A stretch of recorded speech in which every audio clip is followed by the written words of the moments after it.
Para tratar esse assunto, estou recebendo aqui 2 pastores que conheço há muitos anos. Está aqui o pastor Jamierson de Oliveira, Batista Etnos e Seminário Batista Livre. Também com a gente aqui o pastor Fabiano Faia, da Atalaias Church. Está sempre com a gente aqui também nos debates. Bem-vindo mais uma vez aqui, pastor. Então, na sua opinião, essa música dessa moça, feita num programa, parece-me que de calouros ou coisa parecida, é uma afronta ou é uma boa letra? Eu entendo, pastor César, que a música, ela traz algumas ideias interessantes, traz verdades em alguns aspectos, né? Isso acho que não é novidade para ninguém, né? Qualquer música pode ter aspectos positivos e negativos. Até música secular, tem música secular com muito mais mensagem positiva, mensagem de qualidade do que muitas músicas evangélicas, né? Então, assim, algumas pessoas comentaram com o meu posicionamento, que foi contrário, de modo geral, à música. Pessoas entraram nas minhas redes sociais e comentaram o seguinte: essa música é muito melhor do que Sabor de Mel. Porque tem algumas... Eu concordo. E aí eu ri, né? Eu ri muito também, né? Porque tudo isso acaba... A gente não pode levar para, assim, aquela ferro coisa assim, fogo, pessoal, né? Ferro e fogo. Então tem muita coisa interessante pra gente conversar. Mas tem músicas evangélicas, assim, realmente horríveis, né? Horríveis. Que comemora a vingança, que comemora o mal, né? Então... Agora, essa música em particular, eu tô com bastante ressalvas com ela. Tá. Eu já digo assim, de cara, para que os ouvintes, que são muito importantes para nós, está longe de qualquer ataque pessoal à Aimee, a autora. Eu nem a conheço. Seria uma leviandade, quem me conhece, quase 30 anos de Ministério Público que eu tenho. O César me conhece desde ainda que tinha cabelo e era magrinho. De tenra idade. De tenra idade. Longe de qualquer ataque pessoal à moça.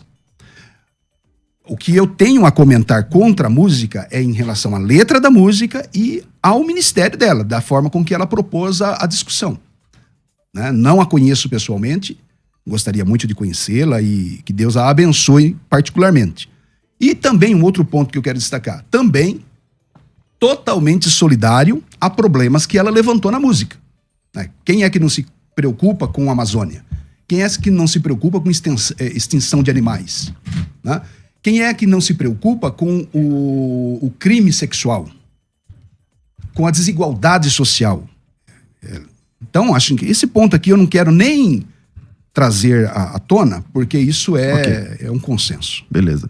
Pastor Fabiano, o senhor acha que o Evangelho do Fariseu, essa música que a menina fez, autoral, né? É uma afronta à igreja, não é? De maneira alguma. De maneira alguma não é uma afronta à igreja. Obrigado, Thaís. Principalmente porque a igreja verdadeira, e a gente vai discorrer isso nas escrituras, você vai perceber que ela sempre confrontou o sistema corrupto, que é evidente que existe. Inclusive, eu acho que até o pastor Jamierson reconhece isso. Eu acho que é interessante mesmo nós discutirmos teologicamente se existe alguma heresia na música dela. Eu acho que esse que deveria ser o ponto principal. Se não existe, não tem nada de errado com a música. O confronto sempre existiu nas escrituras. Você vai ver os apóstolos confrontando a corrupção no meio da igreja, né? E esse confronto, ele não afeta a igreja verdadeira, ele afeta a falsa noiva, a igreja corrompida, ou a liderança corrompida, enfim. E na minha opinião, assim, eu acredito que não deva ser o caso do pastor Jamierson, mas na maioria de líderes que se posicionaram, né, que são líderes de megas igrejas suntuosas, gente que vende, né, a ministração, né? Então, essas pessoas ficaram muito ofendidas com a canção que falou verdades, né? Então, acho que se a gente entrar num debate teológico sobre a música, eu acho que é interessante para nós sabermos se realmente ela ofende a noiva ou não. Bom, Jamierson. Veja só, qual que é o problema principal da música? Depois eu tenho algumas observações propriamente doutrinárias e pedagógicas e teológicas com a música. Mas assim, o primeiro problema com a música é, de fato, a generalização. O que a letra faz? A letra faz o seguinte, faz uma crítica sobre aspectos importantes mas generaliza a igreja, e segundo o pastor Fabiano, ele não ataca a verdadeira igreja, mas a gente, na letra, ela ataca a igreja verdadeira, né? O teor da letra diz respeito à igreja. Vou dar um exemplo, por exemplo, aonde é que o sangue de Jesus corre? Corre na igreja institucional ou na igreja verdadeira? Ela está falando que o sangue não corre mais. Qual é o corpo? A igreja como corpo de Cristo? É a igreja institucional, a igreja verdadeira, ou a igreja falsa? É a igreja verdadeira. Ela diz que está apodrecendo. Então, assim, teologicamente, a letra é horrível. Ela é horrível.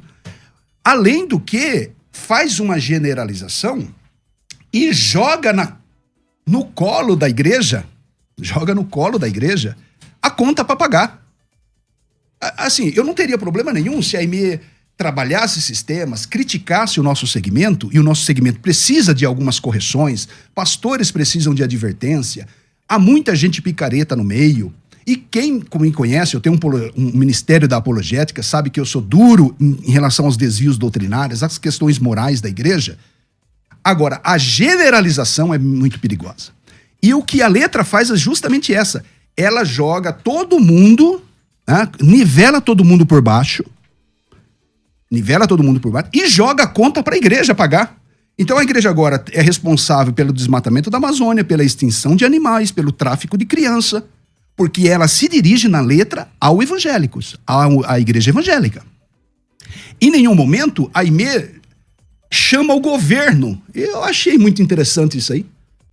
Não tem na letra um desafio ao governo, uma responsabilização do governo que tem a espada da lei.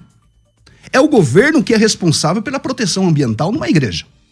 É o governo que é responsável pelo controle da criminalidade, pela repressão ao crime. Não é a igreja. Não é o governo que tem responsabilidades com o cuidado social, a distribuição de renda, a gestão pública para que as pessoas tenham oportunidades iguais. Não é a igreja. Mas a IME, talvez na sua imaturidade de uma jovem, né, com influências, né, de uma ideologia talvez socialista, de esquerda, porque quem amou esse debate são os críticos da igreja. Okay. Ela jogou a conta para a igreja. Ok. Pastor Fabiano. Ela não está generalizando de maneira alguma, pastor. Não está generalizando. Até porque na própria música dela, depois que ela fala desse momento em que estamos apodrecendo o corpo de Cristo e o sangue não está circulando, mas está coagulando, ela diz o seguinte: a falsa noiva se rebela. Estamos no ápice da nova era, então a falsa noiva se rebela. Então ela dá o norte aqui, realmente, pontualmente. A verdadeira igreja não fica ofendida com isso, de maneira alguma. Porque não existe generalização. Em relação à colocação do sangue, realmente é uma palavra muito forte. A IME usou palavras duras e fortes, mas biblicamente eu não encontro dificuldade também com a colocação dela. Porque Paulo fala, no 1 Coríntios capítulo 6, versículo 15... Não sabeis que os vossos membros são corpos de Cristo? Tomarei, pois, do membro de Cristo e os tornarei membros de uma meretriz, não por certo? Ou não sabeis que aquele que se ajunta com a meretriz se faz só um corpo com ela? Então, Paulo ele faz a colocação, né, sobre a prostituição com a igreja. Você é membro do corpo de Cristo. Você vai pegar o membro de Cristo e vai se deitar com a meretriz? Então, ele faz essa colocação. E quando a IME faz essa colocação, eu não vejo diferença da colocação de Paulo, 1 Coríntios capítulo 6 e o versículo 15. Então, nesse ponto também não existe, para mim, não existe nenhuma heresia bíblica sobre isso. Então, a igreja tem um papel muito relevante. Esse negócio de botar na conta da igreja, botar na conta do governo, que é responsabilidade da igreja, que na minha opinião, e biblicamente, eu acredito que isso é responsabilidade da igreja, servir o pobre, o órfão, a viúva, como diz lá em Tiago 1,27, é a igreja que devia levar recursos para o governo servir a sociedade, não colocar na mão do governo a responsabilidade de fazer tais coisas. Então, eu penso assim, isso deveria ser caráter da igreja.